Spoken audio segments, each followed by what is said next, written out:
بسم اللہ الرحمن الرحیم۔ اگلے چند ماہ جو اس نے امریکہ میں گزارے تھے وہ اس کی زندگی کے مشکل ترین دن تھے۔ وہ اس سے پہلے بھی کئی بار سیر و تفریح کے لیے اپنی فیملی کے ساتھ اور ان کے بغیر بھی امریکہ اور یورپ جاتا رہا تھا، مگر اس بار جس طریقے سے سکندر نے اسے امریکہ بھجوایا تھا، اس نے جہاں ایک طرف اسے مشتعل کیا تھا تو دوسری طرف اس کے لیے بہت دوسرے پرابلمس بھی پیدا کر دیے تھے۔ اس کے جو دوست اے لیولز کرنے کے بعد امریکہ آئے تھے وہ امریکہ کے مختلف یونیورسٹیز میں پڑھ رہے تھے۔ وہ کسی ایک اسٹیٹ میں نہیں تھے۔ وہ اپنی فیملی سے اتنا اٹیچ نہیں تھا کہ ان کی کمی محسوس کرتا یا ہوم سکنس کا شکار ہوتا۔ یہ صرف اس طرح اچانک وہاں بھجوائے جانے کا نتیجہ تھا کہ وہ اس طرح کا اضطراب کا شکار ہو رہا تھا۔ کامران سارا دن یونیورسٹی میں ہوتا اور اگر وہ گھر آتا بھی تو اپنے اسٹڈیز میں مصروف ہو جاتا۔ اس کے ایگزامز قریب تھے، جبکہ سالار سارا دن یا تو اپارٹمنٹ میں بیٹھا فلمیں دیکھتا رہتا یا پھر چینلز گھمانے میں مصروف رہتا، اور جب وہ ان دونوں کاموں سے بیزار ہو جاتا تو آوارہ گردی کے لیے نکل جاتا۔ اس نے وہاں اپنے قیام کے دوران نیو یارک میں اس علاقے کا چپا چپا چھان مارا تھا جہاں کامران رہ رہا تھا۔ وہاں کا کوئی نائٹ کلب، ڈسکو، پب، بار، تھیٹر، سنیما یا میوزیم اور آرٹ گیلری ایسی نہیں تھی جہاں وہ گیا نہ ہو۔ اس کا اکیڈمک ریکارڈ ایسا تھا کہ جن 3 آئی وی لیگ کی یونیورسٹیز میں اس نے اپلائی کیا تھا، ان تینوں میں رزلٹ آنے سے پہلے ہی اس کی ایڈمیشن کی درخواستیں قبول کی جا چکی تھیں۔ وہ تینوں یونیورسٹیز ایسی تھی جن میں اس کے دور یا قریب کا کوئی رشتہ دار نہیں تھا۔ یہ اس نے جان بوجھ کر کیا تھا۔ وہ جانتا تھا کہ سکندر عثمان اپنی پوری کوشش کریں گے کہ اسے کسی ایسی یونیورسٹی میں ایڈمٹ کروائیں جہاں اس کے بہن بھائیوں میں سے نہیں تو کم از کم اس کے رشتہ داروں میں سے کوئی دوسرا بیٹا آئی وی لیگ کی کسی یونیورسٹی میں ایڈمیشن اگر حاصل کرنے میں کامیاب ہوتا تو سکندر عثمان فخر میں مبتلا ہوتے اور اس چیز کو اپنے اور اپنی پوری فیملی کے لیے اعزاز سمجھتے، مگر یہاں وہ اس خوف میں مبتلا ہو گئے تھے کہ وہ اب سالار پر نظر کیسے رکھیں گے۔ سالار نے ان یونیورسٹیز میں سے ییل کو چنا تھا، اور اس کی وجہ یہ تھی کہ نہ صرف ییل میں ان کا کوئی شناسا اور واقف کار نہیں تھا، بلکہ نیو ہیون میں بھی سکندر عثمان کا کوئی رشتہ دار اور دوست نہیں تھا۔ رزلٹ آنے کے بعد اسے یونیورسٹی سے میرٹ اسکالرشپ بھی مل گیا تھا۔ اپنے باقی بھائیوں کے برعکس اس نے ضد کر کے ہاسٹل میں رہنے کے بجائے ایک اپارٹمنٹ کرائے پہ لے لیا تھا۔ سکندر عثمان اسے اپارٹمنٹ میں رکھنے کے لیے تیار نہیں تھے، مگر اسکالرشپ ملنے کی وجہ سے اس کے پاس اتنی رقم آ گئی تھی کہ وہ خود ہی کوئی اپارٹمنٹ لے لیتا، کیونکہ یونیورسٹی کے اخراجات کے لیے سکندر اس کے اکاؤنٹ میں پہلے ہی ایک لمبی چوڑی رقم جمع کرا چکے تھے۔ حالانکہ ان کا سب سے چھوٹا بیٹا بھی اسکالرشپ لے رہا تھا، مگر سالار سکندر کو تو اللہ تعالیٰ نے خاص طور پر ان سے ہر وہ کام اور مطالبہ کرنے کے لیے بنایا تھا جو اس سے پہلے کسی نے نہ کیا ہو۔ وہ زمین پر خاص طور پر انہیں تنگ کرنے کے لیے بھیجا گیا تھا۔ جس چیز کو ان کے دوسرے بچے مشرق کہتے وہ اسے مغرب کہتا، جسے دوسرے زمین قرار دیتے تو وہ اس کے آسمان ہونے پر دلائل دینا شروع کر دیتا، اور اس کی باتوں، حرکتوں اور ضد پر زیادہ سے زیادہ وہ اپنا بلڈ پریشر اور کولیسٹرول لیول ہائی کر سکتے تھے اور کچھ نہیں۔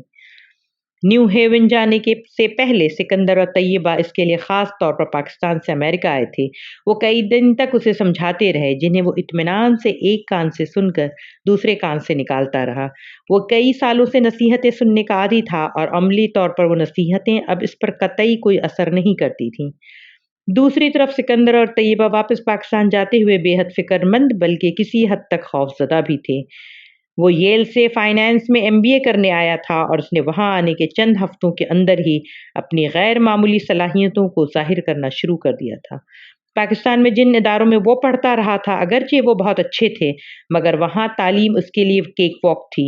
ییل میں مقابلہ بہت مشکل تھا، وہاں بے حد قابل لوگ، ذہین اسٹوڈنٹس موجود تھے، اس کے باوجود وہ بہت جلد نظروں میں آنے لگا تھا۔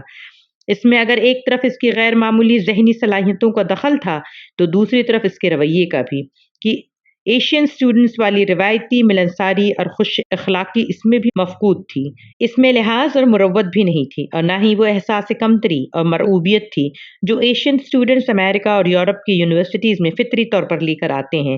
اس نے بچپن سے ہی بہترین اداروں میں پڑھا تھا، ایسے ادارے جہاں پڑھانے والے زیادہ تر غیر ملکی تھے، اور وہ اچھی طرح جانتا تھا کہ وہ کوئی بھی علم کے بہتے ہوئے سرچشمے نہیں ہوتے۔ وہ یہ بھی جانتا تھا کہ ییل نے اسے اسکالرشپ دے کر اس پر کوئی احسان نہیں کیا۔ اگر وہ باقی دونوں یونیورسٹیز میں سے کسی کا انتخاب کرتا تو اسکالرشپ اسے وہاں بھی مل جاتی۔ اگر ایسا نہ بھی ہوتا تب بھی اسے یہ معلوم تھا کہ اس کے ماں باپ کے پاس اتنا پیسہ تھا کہ وہ جہاں چاہتا ایڈمیشن لے سکتا تھا۔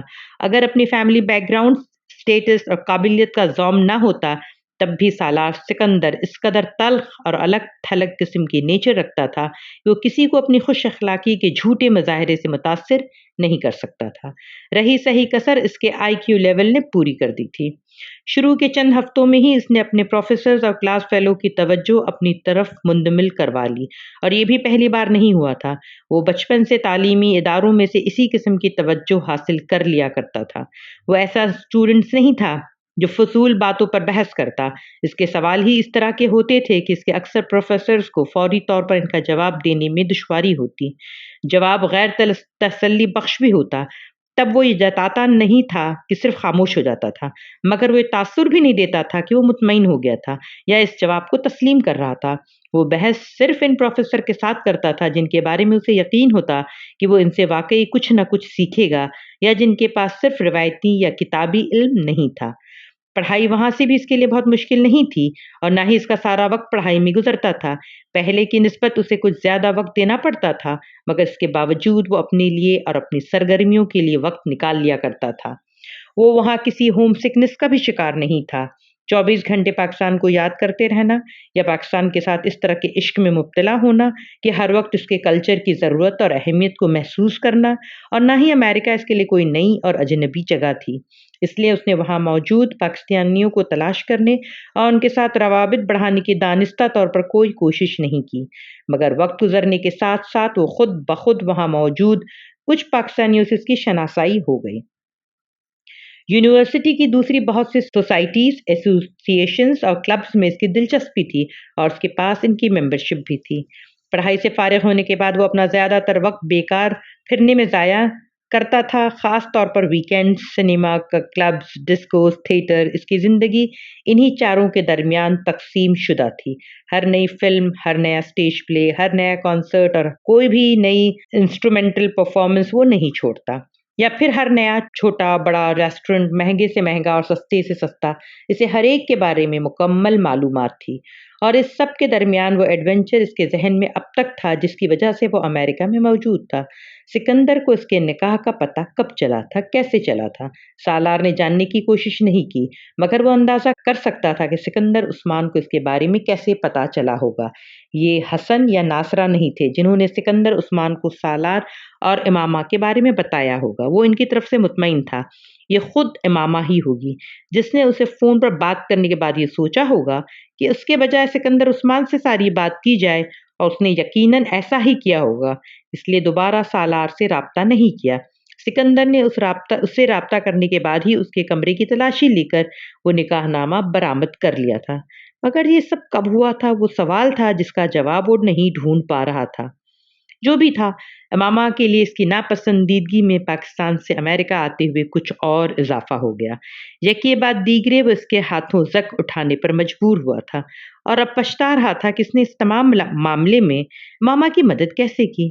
بعض دفعہ اسے حیرانی ہوتی کہ آخر وہ امامہ جیسی لڑکی کی مدد کرنے پر تیار کیسے ہو گیا، اور وہ بھی اس حد تک کہ نکاح۔ اب وہ ان تمام واقعات کے بارے میں سوچتے ہوئے کوفت محسوس کرتا تھا۔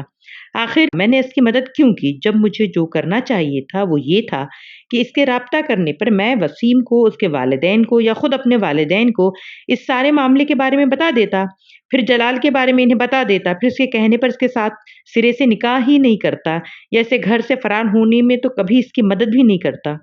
بعض دفعہ اسے لگتا جیسے وہ کسی چھوٹے بچے کی طرح اس کے ہاتھوں میں استعمال ہوا تھا۔ اتنی فرما برداری، اتنی تابع داری آخر کیوں، جبکہ وہ اس کے ساتھ کوئی تعلق یا واسطہ نہیں رکھتی تھی، اور وہ کسی طرح بھی اس کی مدد کرنے پر مجبور بھی نہیں تھا۔ اب اسے وہ سب کچھ ایڈونچر سے زیادہ حماقت لگتا تھا۔ وہ کسی سائیکولوجسٹ کی طرح امامہ کے بارے میں اپنے رویے کا تجزیہ کرتا اور مطمئن ہو جاتا۔ جوں وقت گزرتا جاتا وہ مکمل طور پر میرے ذہن سے نکل جائے گی، اور نہ بھی نکلے گی تب بھی مجھے کیا فرق پڑے گا، وہ سوچتا تھا۔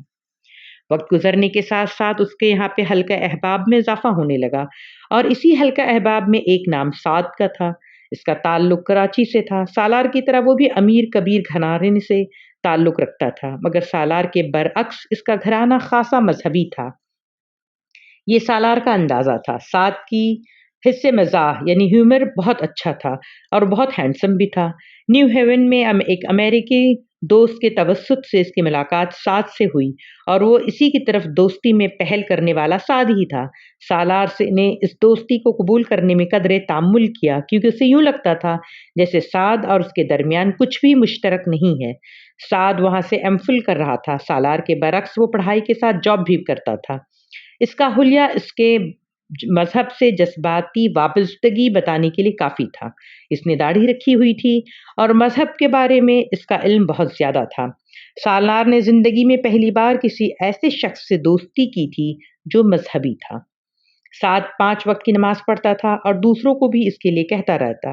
وہ مختلف آرگنائزیشنز اور کلبز میں بہت ایکٹیو تھا۔ سالار کے برعکس امریکہ میں اس کا کوئی قریبی رشتہ دار نہیں تھا، صرف ایک دور کے چچا تھے جو کسی دوسرے اسٹیٹ میں رہتے تھے۔ شاید اس لیے اپنی تنہائی کو دور کرنے کے لیے وہ بہت زیادہ سوشل تھا۔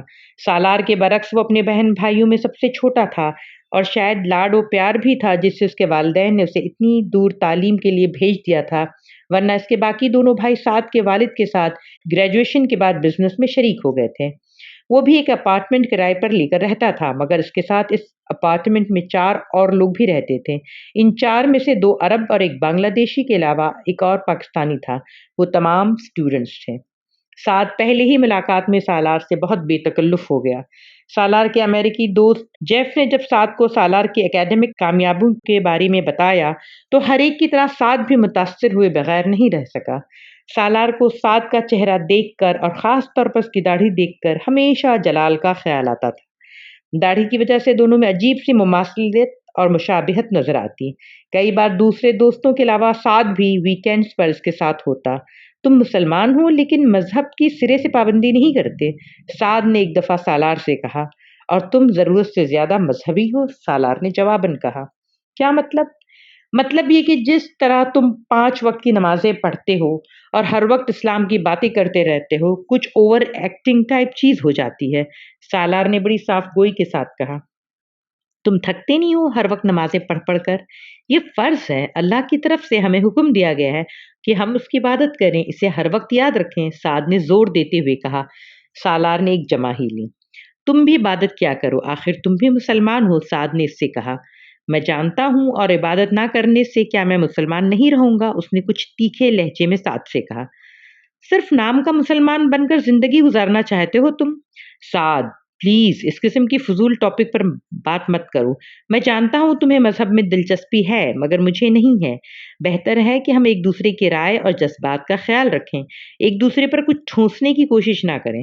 جیسے میں تم سے یہ نہیں کہہ رہا ہوں کہ تم نماز چھوڑ دو، اس طرح تم بھی مجھ سے یہ نہ کہو کہ میں نماز پڑھوں۔ سالار نے انتہائی صاف گوئی سے کہا تو سعد خاموش ہو گیا۔ مگر کچھ دنوں بعد ایک دن وہ اس کے اپارٹمنٹ پر آیا۔ سالار نے اس کی تواضع کے لیے کچھ لانے کے لیے کچن میں گیا تو سعد بھی اس کے پیچھے ہی آ گیا۔ اس نے باتوں کے دوران فریج کھول لیا اور اس میں موجود کھانے کی چیزوں پر نظر دوڑانے لگا۔ سالار پچھلی رات ایک فاسٹ فوڈ آؤٹ لیٹ سے اپنا پسندیدہ برگر لے کر آیا تھا اور وہ فریج میں رکھا تھا۔ سعد نے اسے نکال لیا۔ اسے رکھ دو، یہ تم نہ کھانا، سالار نے جلدی سے کہا۔ کیوں؟ سعد نے مائکرو ویو کی طرف جاتے ہوئے پوچھا۔ اس میں پورک کا گوشت ہے، یعنی سور کا گوشت ہے، سالار نے لاپرواہی سے کہا۔ مذاق مت کرو، سعد ٹھٹک گیا۔ اس میں مذاق کرنے والی کون سی بات ہے؟ سالار نے حیرانی سے اسے دیکھا۔ سعد نے جیسے پھینکنے والے انداز میں پلیٹ شیف پر رکھ دی۔ تم پورک بھی کھاتے ہو؟ میں پورک نہیں کھاتا، میں صرف برگر کھاتا ہوں کیونکہ مجھے یہ پسند ہے، سالار نے برنر جلاتے ہوئے کہا۔ تم جانتے ہو یہ حرام ہے اسلام میں؟ ہاں، اور پھر بھی؟ اب پھر تم بھائی تبلیغ اور واعظ اور شروع مت کر دینا۔ میں صرف یہی نہیں کھاتا، ہر قسم کا گوشت کھا لیتا ہوں، سالار نے لاپرواہی سے کہا۔ وہ اب فریج کی طرف جا رہا تھا۔ مجھے یقین نہیں آ رہا۔ خیر اس میں ایسی بے یقینی والی کیا بات ہے، یہ کھانے کے لیے ہی ہوتا ہے۔ وہ اب فریج میں پڑے دودھ کے پیکٹ کو نکال رہا تھا۔ ہر چیز کھانے کے لیے نہیں ہوتی، سعد کچھ تلملایا۔ ٹھیک ہے، تم زیادہ مذہبی نہ صحیح مگر مسلمان تو ہو، اور اتنا تو تم جانتے ہی ہوگے کہ پورک اسلام میں حرام ہے، کم از کم ایک مسلمان کے لیے۔ سالار نے خاموشی سے اپنے کام میں مصروف رہا۔ میرے لیے کچھ مت بنانا، میں نہیں کچھ کھاؤں گا۔ سعد ایک دم کچن سے نکل گیا۔ کیوں؟ سالار نے مڑ کر اسے دیکھا۔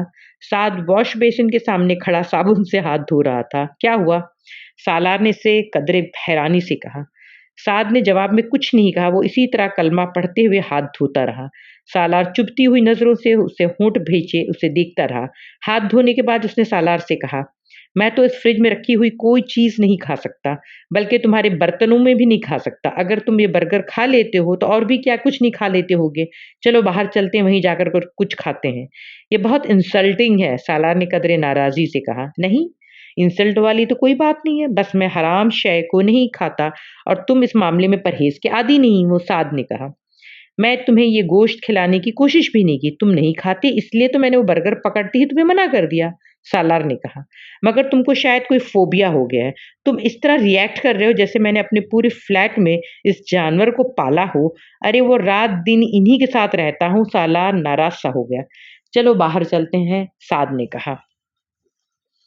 سعد اس کی ناراضی ختم کرنا چاہ رہا تھا۔ باہر چل کر کچھ کھائیں گے تو میں بل پے نہیں کروں گا، تم کرو گے، سالار نے کہا۔ ٹھیک ہے، میں کر دوں گا، نو پرابلم، چلو تم، سعد اطمینان کا سانس لیتے ہوئے کہا۔ اور اگلی دفعہ تم میرے اپارٹمنٹ پر آتے ہوئے گھر سے کچھ کھانے کے لیے لے کر آنا، سالار نے قدرے طنزیہ لہجے میں اس سے کہا۔ اچھا لے آؤں گا، سعد نے کہا۔ وہ اس ویکینڈ پر جھیل کے کنارے بیٹھا ہوا تھا، اس کے بہت سے لوگ وہاں پھر رہے تھے۔ وہ کچھ دیر ادھر ادھر پھرنے کے بعد ایک بینچ پر آ کر بیٹھ گیا۔ بہت لاپرواہی سے ایک آئس کریم کے اسٹک کھاتے وہ ادھر ادھر نظریں دوڑانے میں مصروف تھا جب اس کی توجہ 3 سال کے ایک بچے نے اپنی طرف منتقل کر لی۔ وہ بچہ ایک فٹ بال کے پیچھے دوڑ رہا تھا۔ اس سے کچھ فاصلے پر سیاہ حجاب اوڑھے ایک لڑکی کھڑی تھی جو مسکراتے ہوئے اس بچے کو دیکھ رہی تھی۔ وہاں موجود بہت سے ایشین میں سے ایک تھی، مگر حجاب میں ملبوس وہ واحد لڑکی تھی، اور وہ لاشعوری پر اسے دیکھتے گیا۔ وہ بچہ فٹ بال کو پاؤں سے ٹھوکر لگاتے ہوئے آہستہ آہستہ اس کی بینچ کی طرف آ گیا تھا۔ ایک اور ٹھوکر نے بال کو سیدھا سالار کی طرف بھیج دیا۔ کسی غیر ارادی عمل کے تحت سالار نے اسی طرح بیٹھے بیٹھے اپنے دائیں پاؤں میں پہنے ہوئے جاگر کی مدد سے اس بال کو روکا اور پھر پاؤں ہٹایا نہیں، بلکہ اسی طرح فٹ بال پر ہی رکھا، مگر اس بار اس کی نظریں اس لڑکی کی بجائے بچے پر تھی جو تیز رفتاری سے بال کے پیچھے اس کی طرف آ رہا تھا۔ اس کے بالکل پاس آنے کے بجائے وہ کچھ دور رک گیا۔ شاید وہ توقع کر رہا تھا کہ سالار بال کو اس کی طرف لڑکھا دے گا، مگر سالار اسی طرح فٹ بال پر ایک پاؤں رکھے بائیں جانب سے آئس کریم کھاتے ہوئے دور کھڑی اس لڑکی کو دیکھتا رہا۔ شاید اسے توقع تھی کہ وہ اب قریب آئے گی، ایسا ہی ہوا تھا۔ کچھ دیر تک وہ بال نہ چھوڑتے دیکھ کر وہ لڑکی کچھ حیرانی سے آگے اس کی طرف آئی تھی۔ یہ فٹ بال چھوڑ دیں، اس نے قریب آ کر بڑی شائستگی سے کہا۔ سالار چند لمحے سے دیکھتا رہا، پھر اس نے فٹ بال سے اپنا پاؤں اٹھایا اور وہیں بیٹھے بیٹھے فٹ بال کو ایک زوردار کک لگائی۔ فٹ بال اڑتے ہوئے بہت دور جا گری۔ کک لگانے کے بعد اس نے اطمینان سے اس لڑکی کو دیکھا۔ اس کا چہرہ اب سرخ ہو رہا تھا، جبکہ وہ بچہ ایک بار پھر اس فٹ بال کی طرف بھاگتا جا رہا تھا جو اب کہیں نظر نہیں آ رہی تھی۔ اس لڑکی نے زیر لب اسے کچھ کہا اور پھر واپس مڑ گئی۔ سالار اس کے منہ سے نکلنے والے الفاظ کو سن یا سمجھ نہیں سکا، مگر اس کے سرخ چہرے اور تاثرات سے وہ اندازہ بخوبی لگا سکتا تھا کہ وہ کوئی خوشگوار الفاظ نہیں تھے۔ اسے اپنی حرکت پر شرمندگی بھی ہوئی، مگر جلد ہی اندازہ ہو گیا کہ اس نے یہ حرکت کیوں کی، کیونکہ وہ لڑکی امامہ سے بہت زیادہ مشابہت رکھتی تھی۔ وہ لمبے سے سیاہ کوٹ میں سیاہ حجاب اوڑھے ہوئے تھے، دراز قد اور بہت دبلی پتلی تھی، بالکل امامہ کی طرح۔ اس کی سفید رنگت اور سیاہ آنکھیں بھی اسے امامہ جیسی ہی محسوس ہوئی۔ امامہ بہت لمبی چوڑی چادر میں خود کو چھپائے رکھتی تھی، وہ حجاب نہیں لیتی تھی، مگر اس کے باوجود اس وقت اس لڑکی کو دیکھتے ہوئے اسے اس کا خیال آیا تھا، اور لاشعوری طور پر اس نے وہ نہیں کیا جو وہ لڑکی چاہتی تھی۔ شاید اسے کسی حد تک یہ تسکین ہوئی تھی کہ اس نے امامہ کی بات نہیں مانی، مگر وہ امامہ تو نہیں تھی۔ آخر کیا ہو رہا ہے مجھے، اس طرح تو اس نے حیران ہوتے ہوئے سوچا۔ وہ جیب میں سے ایک سگریٹ نکال کر سلگانے لگا، سگریٹ کے کش لیتے ہوئے ایک بار پھر اس لڑکی کو دیکھنے لگا جو اپنے بچے کو فٹ بال کے ساتھ کھیلتے دیکھ کر مسکرا رہی تھی۔ سالار اسے دیکھ رہا تھا اور اس کے علاوہ ہر شے سے بے نیاز نظر آ رہا تھا۔